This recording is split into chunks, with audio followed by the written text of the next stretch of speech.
नमस्कार दोस्तों, अगर आप भी रॉयल चैलेंजर्स बैंगलोर और चेन्नई सुपर किंग्स के बीच खेले गए इस जबरदस्त मुकाबले को देखने के बाद अभी तक उसके रोमांच से बाहर नहीं आ पाए हैं, तो ये वीडियो आपके लिए ही है। चिन्नास्वामी के मैदान पर आज दो बड़ी टीमों के बीच ऐसा टक्कर देखने को मिला जहां हर ओवर के साथ मैच का रुख बदलता गया। टॉस से लेकर आखिरी गेंद तक दोनों टीमों ने पूरा दम लगाया, लेकिन जिस अंदाज में बल्लेबाजों ने आक्रामक खेल दिखाया और गेंदबाजों ने वापसी की, उसने इस मुकाबले को और भी खास बना दिया। दोस्तों, आईपीएल के 11वें एवं सबसे रोमांचक, सांसों को रोक देने वाला महामुकाबला आज टाटा आईपीएल के इतिहास की दो सबसे खतरनाक टीमों के बीच खेला गया, जहां पर आज रजत पाटीदार की कप्तानी वाली रॉयल चैलेंजर्स बैंगलोर के सामने ऋतुराज गायकवाड़ की कप्तानी वाली चेन्नई सुपर किंग की team M Chinnaswamy stadium Bengaluru के होम ग्राउंड पर मौजूद थी। टॉस जीतकर ऋतुराज गायकवाड़ ने जैसे ही गेंदबाजी चुनी, ये साफ हो गया था कि चेन्नई सुपर किंग्स ने पूरी प्लानिंग के साथ मैदान में कदम रखा है। छोटी बाउंड्री और शाम की ओस दोनों को ध्यान में रखते हुए फैसला तो सटीक था, लेकिन सामने थी रॉयल चैलेंजर्स बेंगलुरु की रेड आर्मी, जो अपने घर एम चिन्नास्वामी स्टेडियम में किसी तूफान से कम नहीं होती। स्टेडियम का नजारा ऐसा था मानो लाल और पीले रंग की दो लहरें टकराने वाली हों। जैसे ही विराट कोहली और फील्ड सॉल्ट मैदान पर उतरे, पूरा माहौल कोहली कोहली के नारों से गूंज उठा। हर एक फैन की आंखों में बस एक ही सपना था, आज किंग कुछ बड़ा करेंगे। लेकिन कहानी में पहला ट्विस्ट जल्दी ही आ गया। तीसरे ओवर में खलील अहमद की गेंद पर जब शिवम दुबे ने कोहली का आसान कैच छोड़ दिया, तो एक पल के लिए ऐसा लगा जैसे वक्त थम गया हो।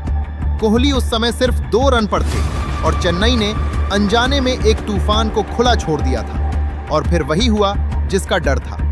कोहली ने जैसे ही दूसरा जीवन पाया, उन्होंने गियर बदल दिया। मैट हेनरी के ओवर में उन्होंने ऐसा जड़ा कि गेंद सीधे स्टैंड्स की ऊपरी मंजिल में जाकर गिरी। उसके बाद एक क्लासिक कवर ड्राइव, शुद्ध क्रिकेटिंग कविता। स्टेडियम में बैठे हर फैन के चेहरे पर मुस्कान थी। लेकिन क्रिकेट है जनाब, यहाँ कहानी हर पल बदलती है। युवा गेंदबाज अंशुल कंबोज ने दिमाग से खेला। उन्होंने कोहली के आक्रामक मूड को पढ़ लिया और एक ऐसी गेंद डाली जिसने सब कुछ बदल दिया। कोहली पुल करने गए, लेकिन टाइमिंग गड़बड़ा गई।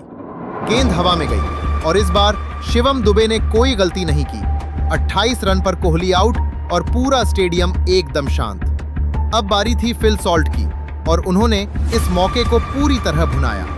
उन्होंने आते ही आक्रमण शुरू कर दिया। चौके, हर दिशा में शॉट्स की बारिश।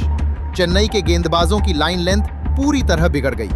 ऐसा लग रहा था जैसे सॉल्ट नहीं, कोई तूफान बल्लेबाजी कर रहा हो। दूसरी तरफ देवदत्त पडिक्कल ने क्लास का शानदार प्रदर्शन किया। जहां सॉल्ट पावर दिखा रहे थे, वहीं पडिक्कल टाइमिंग और तकनीक से मैदान सजाते नजर आए। जेमी ओवर्टन की तेज गेंदों को उन्होंने बड़ी आसानी से बाउंड्री तक पहुंचाया। दोनों के बीच साझेदारी ऐसी बन रही थी जैसे दो कलाकार मिलकर एक मास्टरपीस तैयार कर रहे हों। देखते ही देखते 50 रन की पार्टनरशिप पूरी हुई और चेन्नई के कप्तान की हर रणनीति धरी की धरी रह गई। मैच अब पूरी तरह बेंगलुरु के कंट्रोल में जाता दिख रहा था और स्टेडियम में बैठी रेड आर्मी का जोश आसमान छू रहा था। इस आतिशी बल्लेबाजी के दम पर बेंगलुरु का स्कोर मात्र 9 ओवरों में ही 80 रनों के पार पहुंच चुका था, जिसने ये साफ कर दिया था कि आज चिन्नास्वामी में रणों का एक नया इतिहास लिखा जाने वाला है। चिन्नास्वामी स्टेडियम की छोटी बाउंड्री और फील्ड सॉल्ट की आक्रामक बल्लेबाजी को देखकर ऐसा प्रतीत हो रहा था कि आज क्रिकेट के इतिहास में एक और तूफानी शतक दर्ज होने वाला है। सॉल्ट जिस बेखौफ अंदाज में चेन्नई के गेंदबाजों की धज्जियां उड़ा रहे थे, उसे देखकर दर्शकों को यकीन हो चला था कि आज उन्हें कोई नहीं रोक पाएगा। लेकिन दोस्तों, क्रिकेट अनिश्चितताओं का खेल है और यहाँ पासा पलटते देर नहीं लगती। पारी का 11वां ओवर लेकर आए गोल्डन आर्म माने जाने वाले शिवम दुबे, और उन्होंने अपनी जादुई गेंदबाजी से पूरे मैच का नक्शा ही बदल कर रख दिया। दुबे ने अपनी चतुराई का परिचय देते हुए एक सटीक स्लोअर शॉट बॉल डाली, जिसकी गति को सॉल्ट पूरी तरह भांपने में नाकाम रहे। सॉल्ट ने पुल शॉट खेलने की कोशिश की, लेकिन गेंद उम्मीद से धीमी आई और बल्ले का ऊपरी किनारा लेकर हवा में काफी ऊंची टंग गई। डीप मिड विकेट पर मुस्तैद खड़े नूर अहमद ने अपनी नजरें गेंद पर जमाए रखी और एक बेहद सुरक्षित कैच लपक कर फील्ड सॉल्ट की उस विस्फोटक पारी का अंत कर दिया, जो शतक की ओर बढ़ती दिख रही थी।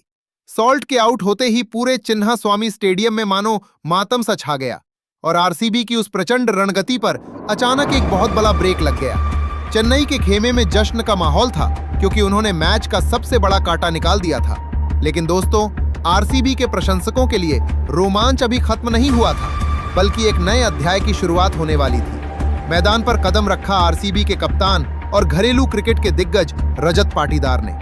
पाटीदार ने आते ही ये साफ कर दिया कि वे रक्षात्मक खेल दिखाने के मूड में बिल्कुल नहीं है। 12वें ओवर की शुरुआत हुई और गेंदबाजी के मोर्चे पर थे अफगानी स्पिन जादूगर नूर अहमद। पाटीदार ने नूर की पहली ही गेंद की फ्लाइट को परखा, क्रीज से थोड़ा बाहर निकले और अपनी पूरी ताकत झोंकते हुए एक भीमकाय प्रचंड और गगनभेदी सीधा स्टैंड्स की दूसरी मंजिल पर जड़ दिया। इस एक शॉट ने न केवल पाटीदार का खाता खोला, बल्कि बेंगलुरु के स्कोर को 100 के पार पहुंचाकर स्टेडियम में दोबारा जान फूंक दी। कप्तान का यह आक्रामक अवतार देख दूसरे छोर पर खड़े देवदत्त पडिक्कल ने भी अपना गियर बदलने का फैसला किया। पडिक्कल, जो अब तक एंकर की भूमिका निभा रहे थे, अचानक अपने पुराने रौद्र रूप में आ गए। इसी ओवर की अगली गेंदों पर पडिक्कल ने नूर अहमद की एक लूप वाली फ्लाइटेड गेंद का इंतजार किया और लॉन्ग ऑन के ऊपर से एक भीमकाय मॉन्सर जड़ दिया। ये शॉट इतना लंबा था कि गेंद बाउंड्री के बाहर जाकर गिरी और डगोट में बैठे आरसीबी के खिलाड़ियों को अपनी सीटों से उठकर झूमने पर मजबूर कर दिया। इन दो ने यह स्पष्ट कर दिया था कि सॉल्ट के विकेट के बावजूद आरसीबी का आक्रमण रुकने वाला नहीं है और मैच अब एक बेहद रोमांचक मोड़ पर पहुंच चुका है। बेंगलुरु के एम चिन्नास्वामी स्टेडियम में जब पारी के 12 ओवरों का खेल समाप्त हुआ तो स्कोर बोर्ड पर अंकित 114/2 का विशाल स्कोर आरसीबी के उन हजारों प्रशंसकों के चेहरों पर मुस्कान लौटा चुका था जो किंग कोहली के आउट होने के बाद थोड़े चिंतित नजर आ रहे थे। चिन्नास्वामी की बिजली जैसी तेज आउटफील्ड और छोटी बाउंड्री का पूरा फायदा उठाते हुए बेंगलुरु की टीम अब एक ऐसे विशाल स्कोर की ओर मजबूती से कदम बढ़ा चुकी थी जहां से वापसी करना किसी भी विपक्षी टीम के लिए एक पहाड़ जैसी चुनौती होने वाला था। मैदान पर इस वक्त युवा और तकनीकी रूप से सक्षम देवदत्त पडिक्कल किसी मंजे हुए योद्धा की तरह डटे हुए थे।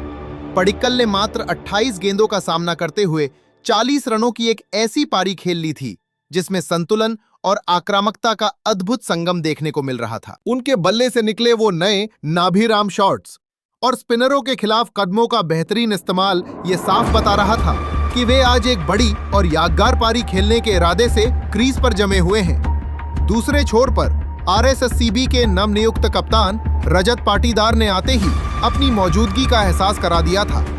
पाटीदार ने महज 4 गेंदों का सामना किया था और 9 रन बनाकर नाबाद थे, जिसमें नूर अहमद के खिलाफ जरा गया वो भीमकाय अभी भी दर्शकों की आंखों में चमक रहा था। पाटीदार की बॉडी लैंग्वेज में वो आत्मविश्वास झलक रहा था जो एक कप्तान के तौर पर अपनी टीम को फ्रंट से लीड करने के लिए जरूरी होता है। वे पडिक्कल का बखूबी साथ निभा रहे थे और स्ट्राइक रोटेट करने के साथ साथ खराब गेंदों को बाउंड्री के पार पहुंचाने में कोई कसर नहीं छोड़ रहे थे। इन दोनों बल्लेबाजों की जुगलबंदी ने आरसीबी के रन रेट को 9.5 प्रति ओवर के खतरनाक स्तर पर बनाए रखा था, जिससे चेन्नई सुपर किंग्स के खेमे में गहरी चिंता की लकीरें साफ देखी जा सकती थी। रोमांच का सबसे दिलचस्प पहलू ये था कि चेन्नई के वो गेंदबाज, विशेषकर अफगानी स्पिन जादूगर नूर अहमद और तेज गेंदबाज अंशुल कंबोज, जो पारी की शुरुआत में अपनी धारदार गेंदबाजी और सटीक लाइन लेंथ से आरसीबी के टॉप ऑर्डर पर हावी नजर आ रहे थे, अब पूरी तरह से बेबस, लाचार और दिशाहीन नजर आने लगे थे। नूर अहमद की जादुई गुगली और कंबोज की रफ्तार अब इन दोनों बल्लेबाजों के सामने महज एक साधारण गेंद की तरह लग रही थी। चेन्नई के कप्तान रथुरा गायकवाड़ बार बार अपनी फील्डिंग पोजीशन बदल रहे थे और गेंदबाजों के कान में लगातार मंत्र फूंक रहे थे, लेकिन रनों के इस बेखौफ और प्रचंड प्रवाह को रोकने का कोई भी फार्मूला फिलहाल कारगर साबित नहीं हो रहा था। पूरा स्टेडियम अब आरसीबी के गगनभेदी नारों से गूंज रहा था। 12 ओवरों के इस सफर ने यह साफ कर दिया था कि बेंगलुरु ने न केवल मैच पर अपनी पकड़ मजबूत कर ली है, बल्कि वे अब अंतिम 8 ओवरों के डेथ ओवर ड्रामे के लिए पूरी तरह तैयार हैं। पडिक्कल की स्थिरता और पाटीदार की विस्फोटक क्षमता ने एक ऐसी पटकथा लिख दी थी जहां से बेंगलुरु की टीम 200 या 220 के आंकड़े को छूने का सपना देख सकती थी। अब सबकी नजरें इस बात पर टिकी थी कि क्या चेन्नई के डेथ ओवर स्पेशलिस्ट मतीशा पथराना इस तूफान को रोक पाएंगे याना स्वामी में। आज रनों का पारी के 13वें ओवर में ही शिवम दुबे के खिलाफ देवदत्त पडिक्कल ने अपना गियर बदला और एक के बाद एक 2 चौके और एक गगनचुंबी झड़कर स्टेडियम में मौजूद हजारों दर्शकों को झूमने पर मजबूर कर दिया। इसी बीच रजत पाटीदार में भी मैट हेनरी के खिलाफ एक प्रचंड झड़कर अपनी और पडिक्कल की 50 रनों की साझेदारी पूरी की। पडिक्कल ने मात्र 29 गेंदों पर अपना शानदार अर्धशतक पूरा किया। लेकिन दोस्तों, उत्साह के इस माहौल में एक बड़ा झटका तब लगा जब 15वें ओवर में जेमी ओवर्टन की एक सटीक गेंद पर पडिक्कल लैप शॉट खेलने के चक्कर में बोल्ड हो गए। बेंगलुरु के एम चन्नास्वामी स्टेडियम में जब देवदत्त पडिक्कल एक शानदार अर्धशतक जमाकर पवेलियन लौटे, तब पूरा मैदान एक पल के लिए शांत हो गया था। लेकिन दोस्तों, वो शांति किसी बड़े तूफान के आने से पहले की आहट मात्र थी। मैदान पर कदम रखा विश्व क्रिकेट के सबसे खूंखार पावर हिटर और आरसीबी के मॉन्सर कहे जाने वाले टीम डेविड ने। शुरुआत में डेविड थोड़े असहज नजर आए। गेंद उनके बल्ले के बीचों बीच नहीं आ रही थी और वे टाइमिंग के लिए संघर्ष करते दिखे। लेकिन दोस्तों, 17वें ओवर में जब अफगानी स्पिनर नूर अहमद गेंद लेकर आए तो टीम डेविड ने अपनी ताकत का वो मुजाहरा पेश किया जिसने मैच का पूरा भूगोल ही बदल कर रख दिया। डेविड ने नूर की लगातार 3 गेंदों पर 3 प्रलयकारी और गगनचुंबी झड़कर चेन्नई के खेमे में खलबली मचा दी। इनमें से एक तो 82 मीटर लंबा था, जो सीधे छन्नास्वामी के स्टैंड्स की सबसे ऊपरी मंजिल पर जाकर गिरा, जिसे देखकर खुद विराट कोहली भी डगोट में हैरान रह गए। मैच का असली हाई वोल्टेज ड्रामा अभी बाकी था। 18वें ओवर में जब युवा गेंदबाज अंशुल कंबोज ने एक सटीक और आग उगलती यॉर्कर डाली तो टीम डेविड पूरी तरह चकमा खा गए और गेंद सीधे स्टंप्स से जा टकराई। चेन्नई के खिलाड़ी जीत के जश्न में डूब चुके थे, लेकिन तभी अंपायर का हाथ हवा में लहराया और उन्होंने इसे नो बॉल करार दिया। कंबोज का पैर क्रीज से काफी बाहर था और किस्मत आज पूरी तरह से आरसीबी के साथ खड़ी थी। इस महाजीवन दान के बाद टीम डेविड ने मानो अपना विकराल और रौद्र रूप धारण कर लिया। ये इस आईपीएल सीजन का अब तक का सबसे बड़ा स्कोर था, जिसने क्रिकेट जगत को हिलाकर रख दिया। 20 ओवरों के महासंग्राम की समाप्ति के बाद रॉयल चैलेंजर्स बेंगलुरु का स्कोर 250 रनों का पहाड़ जैसा स्कोर खड़ा किया। अब रनों की इस सुनामी के सामने पूरी तरह बेबस, लाचार और असहाय नजर आ रहे थे। पूरे बेंगलुरु का कोना कोना और चिन्नास्वामी का हर स्टैंड आरसीबी के नारों से गूंज रहा था, मानो कोई उत्सव मनाया जा रहा हो। उत्सव पहले ही ओवर में जैकब डेफी ने चेन्नई के कप्तान ऋतुराज गायकवाड़ को एक शानदार खाने के बाद अगली ही गेंद पर देवदत्त पडिक्कल के हाथों कैच कराकर पवेलियन का रास्ता दिखा दिया। बेंगलुरु के एम चन्नास्वामी स्टेडियम में उस वक्त एक ऐतिहासिक और भावुक पल देखने को मिला जब अनुभवी स्विंग सुल्तान भुवनेश्वर कुमार में अपनी जादुई गेंदबाजी का प्रदर्शन किया। भुवी ने अपनी एक सटीक और कातिलाना हार्ड लेंथ गेंद पर युवा आयुष महात्रे को पूरी तरह से विवश कर दिया। महात्रे ने पुल शॉट खेलने की कोशिश की, लेकिन गेंद बल्ले के ऊपरी हिस्से पर लगकर सीधे मिड ऑफ पर खड़े कप्तान रजत पाटीदार के हाथों में समा गई। ये विकेट केवल एक विकेट नहीं था, बल्कि भुवनेश्वर कुमार के आईपीएल करियर का 200वां विकेट था, जिसने उन्हें इस मुकाम पर पहुंचने वाला लीग का दूसरा गेंदबाज बना दिया। पूरा स्टेडियम इस महान उपलब्धि पर उठकर तालियां बजा रहा था। चेन्नई का स्कोर अभी 2 ओवरों के भीतर ही मात्र 10 रनों पर 2 विकेट हो गया था और येलो आर्मी के प्रशंसक गहरे सदमे में थे। लेकिन दोस्तों, क्रिकेट का रोमांच अभी खत्म नहीं हुआ था, क्योंकि क्रीज पर कदम रखा संजूद बॉस यानी संजू सैमसन ने। सैमसन ने आते ही अपने तेवर साफ कर दिए और जैकब डफी की एक तेज गेंद को क्रीज से बाहर निकलकर सीधा स्टैंड्स में पहुंचाकर एक गगनचुंबी और प्रचंड जड़ा। हालांकि आरसीबी के समर्थकों की खुशी तब दोगुनी हो गई जब संजू की यह आतिशी पारी ज्यादा लंबी नहीं चल पाई। डफी ने तुरंत वापसी की और सैमसंग 9 रनों के निजी स्कोर पर देवदत्त पडिक्कल को पहली स्लिप में एक तीखा कैच थमा बैठे। मात्र 3 ओवरों के भीतर चेन्नई सुपर किंग्स ने अपने 3 सबसे मुख्य और रीढ़ की हड्डी माने जाने वाले बल्लेबाज खो दिए थे। यहां से मैदान पर शुरू हुआ सरफराज खान का वो बेखौफ तांडव, जिसने आरसीबी के गेंदबाजों के पसीने छुड़ा दिए। सरफराज ने आते ही मोर्चा संभाला और मैदान के हर कोने में चौकों और की ऐसी बौछार कर दी कि फील्डर केवल गेंद को बाउंड्री के बाहर से उठाते नजर आए। उन्होंने भुवनेश्वर कुमार और जैकब डफी जैसे गेंदबाजों की रफ्तार का बखूबी इस्तेमाल किया और मात्र 25 गेंदों में अपना तूफानी अर्धशतक पूरा कर लिया। रोमांच का चरम तब देखने को मिला जब 5वें ओवर में जैकब डफी की एक गेंद को अंपायर ने नो बॉल करार दिया। सरफराज ने उस पर चौका जड़ा और फिर अगली फ्री हिट गेंद पर एक भीमकाय झड़कर उस ओवर से कुल 23 रन निचोड़ लिए, जिसने चेन्नई की पारी में फिर से जान फूंक दी। मैच का सबसे बड़ा और निर्णायक टर्निंग पॉइंट तब आया जब 7वें ओवर में कप्तान रजत पाटीदार ने एक साहसी फैसला लेते हुए गेंद अनुभवी कृणाल पांड्या को थमाई। कृणाल ने अपनी पहली ही गेंद क्विक और फ्लैट फेंकी, जिस पर सेट बल्लेबाज सरफराज खान 50 रन आगे बढ़कर बड़ा शॉट खेलना चाहते थे, लेकिन वे गेंद की गति से पूरी तरह मात खा गए और विकेट के पीछे खड़े जितेश शर्मा ने बिजली जैसी फुर्ती दिखाते हुए गिल्लियां बिखेर दी। सरफराज के आउट होते ही चेन्नई की लय पूरी तरह टूट गई। करनाल का कहर यही नहीं रुका। इसी ओवर में उन्होंने कार्तिक शर्मा को भी अपनी फिरकी के जाल में फंसाकर आउट किया और चेन्नई के मध्यक्रम की कमर तोड़ दी। खूंखार बल्लेबाज शिवम दुबे ने मैदान पर आते ही कृणाल को एक प्रलयकारी लंबा झड़कर अपने इरादे जताए, लेकिन दूसरे छोर से लगातार विकेट गिरते रहे। पारी का 10वां ओवर लेकर जब अभिनंदन सिंह आए तो स्टेडियम में एक ऐसा दृश्य देखने को मिला जिसे आईपीएल इतिहास के सर्वश्रेष्ठ पलों में गिना जाएगा। अभिनंदन ने एक जादुई गेंद डाली, जिस पर शिवम दुबे ने जोरदार प्रहार किया। गेंद हवा में काफी तेजी से विकेट के पीछे जा रही थी। तभी विकेटकीपर जितेश शर्मा ने अपनी दाईं ओर हवा में गोता लगाया और केवल एक हाथ से एक अविश्वसनीय और हैरत अंगेज ड्राइविंग कैच लपककर दुबे की पारी का अंत कर दिया। इस सुपरमैन कैच ने पूरे स्वामी स्टेडियम को पागलपन की हद तक झूमने पर मजबूर कर दिया। 10 ओवरों के बाद चेन्नई का स्कोर 100 के पार तो पहुंच उनका जरूरी रन रेट अब 14.38 के नामुमकिन स्तर तक पहुंच गया था। आरसीबी के स्पिनर सुयश शर्मा और अभिनंदन सिंह ने बीच के ओवरों में जिस सटीकता से गेंदबाजी की, उसने चेन्नई की जीत की हर राह को लगभग बंद कर दिया था। अब चुना स्वामी का हर कोना, हर स्टैंड और हर समर्थक केवल आरसीबी की जीत के गूंजते हुए नारों से सराबोर था। जीत के लिए सिरदर्द बन जाएगी। तभी 15वें ओवर में स्विंग सुल्तान भुवनेश्वर कुमार ने अपनी जादुई गेंदबाजी से मैच में वापसी कराई। भुवी ने एक सटीक शॉट ऑफ गुड लेंथ गेंद डाली, जिस पर प्रशांत वीर 43 रन ने बड़ा शॉट खेलने की कोशिश की, लेकिन गेंद बल्ले के ऊपरी हिस्से पर लगी और कवर क्षेत्र में मुस्तैद कप्तान रजत पाटीदार ने अपनी दाईं ओर हवा में गोता लगाते हुए एक हैरतअंगेज कैच लपक लिया। प्रशांत के आउट होते ही चेन्नई को 7वां झटका लगा। हालांकि जेमी ओवरटन अभी भी क्रीज पर मौजूद थे और उन्होंने भुवी के इसी ओवर में एक नो बॉल का फायदा उठाते हुए लगातार 2 चौके झड़कर आरसीबी के खेमे में खलबली मचा दी।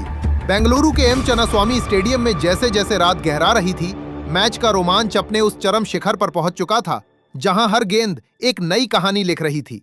पारी का 16वां ओवर लेकर जब युवा लेग स्पिनर सुरेश शर्मा गेंदबाजी के मोर्चे पर आए तो उन्होंने अपनी कलाइयों का ऐसा जादू बिखेरा कि चेन्नई के सबसे खतरनाक दिख रहे बल्लेबाज जेमी ओवरटन 37 रन पूरी तरह से मयूरभंज की पहेली में उलझ गए। सुयश ने एक सटीक और जादुई गुगली डाली, जिससे ओवरटन पर नहीं पाए और बड़ा शॉट खेलने के प्रयास में गेंद हवा में ऊंची टन गई। लॉन्ग ऑफ पर तैनात जैकब बेथेल ने बिना किसी गलती के एक सुरक्षित कैच लपका और इसी के साथ चेन्नई सुपर किंग्स की रही सही उम्मीदों पर लगभग पानी फिर गया।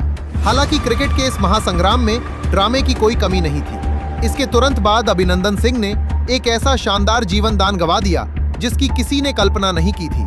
उन्होंने अंशुल कंबोज का एक बेहद आसान सा कैच टपका दिया, जिससे स्टेडियम में मौजूद आरसीबी के प्रशंसक थोड़े निराश हुए, लेकिन आरसीबी के पास रनों का इतना बड़ा बैकअप था कि यह गलती भारी नहीं पड़ी। पारी के 17वें ओवर में एक और दिलचस्प नजारा देखने को मिला, जब स्पिनर नूर अहमद ने अनुभवी भुवनेश्वर कुमार की एक चालाक नकल बॉल को भापा और उसे मिड ऑन के ऊपर से एक गगनचुंबी और प्रचंड झड़कर दर्शकों का भरपूर मनोरंजन किया। लेकिन दोस्तों, स्विंग सुल्तान भुवनेश्वर कुमार को यूं ही दुनिया का सर्वश्रेष्ठ डेथ ओवर गेंदबाज नहीं कहा जाता। भुवी ने तुरंत अपनी रणनीति बदली और अपनी अगली ही गेंद पर नूर अहमद 8 रन को अपनी जाल में फंसा लिया। नूर ने फिर से बड़ा शॉट खेलने की कोशिश की, लेकिन गेंद लॉन्ग ऑन पर खड़े विराट कोहली की ओर गई। कोहली ने चीते जैसी फुर्ती दिखाते हुए एक कठिन कैच को अपनी चिर परिचित तकनीक से बेहद आसान बना दिया और भुवी का स्पेल एक शानदार विकेट के साथ समाप्त हुआ। कैच लपकने के बाद कोहली ने भुवी की ओर दौड़कर उनकी पीठ थपथपाई, जो कि आरसीबी के खेमे की एकजुटता को दर्शा रहा था। अंतिम 2 ओवरों में चेन्नई सुपर किंग्स के सामने जीत के लिए नामुमकिन और अकल्पनीय रनों की दरकार थी, लेकिन युवा अंशुल कंबोज ने हार मानने से साफ इनकार कर दिया। उन्होंने दिखाया कि भले ही मैच हाथ से निकल गया हो, लेकिन वे अंतिम गेंद तक लड़ेंगे। पारी के 18वें ओवर में कंबोज ने जैकब डफी की गेंदों पर अपना रौद्र रूप दिखाया। उन्होंने पहले एक भाग्यशाली चौका बटोरा, और फिर एक प्रचंड एवं भीमकाय सीधा स्टैंड्स में भेजकर अपनी बल्लेबाजी का लोहा मनवाया। जैसे ही 19 ओवरों का खेल समाप्त हुआ, चेन्नई सुपर किंग्स का स्कोर 204/9 पहुंच चुका था। समीकरण अब पूरी तरह से और आधिकारिक रूप से रॉयल चैलेंजर्स बेंगलुरु के पक्ष में झुक चुका था। चेन्नई को अंतिम 6 गेंदों पर जीत के लिए 47 रनों की दरकार थी। एक ऐसा लक्ष्य जो क्रिकेट के किसी भी व्याकरण, किसी भी गणित और किसी भी तर्क में नामुमकिन था। आरसीबी के गेंदबाजों, विशेषकर Bhuvneshwar Kumar 4 over 41 run, 3 wicket और सुयश शर्मा ने बीच के ओवरों में जो सटीक और धारदार गेंदबाजी की, उसने चेन्नई के मध्यक्रम और निचले क्रम को पूरी तरह से बेबस, लाचार और पस्त कर दिया था। पूरा चिन्नास्वामी स्टेडियम अब आरसीबी के गगनभेदी नारों से गूंज रहा था। ये साफ हो चुका था कि बेंगलुरु ने अपने घरेलू मैदान पर एक ऐतिहासिक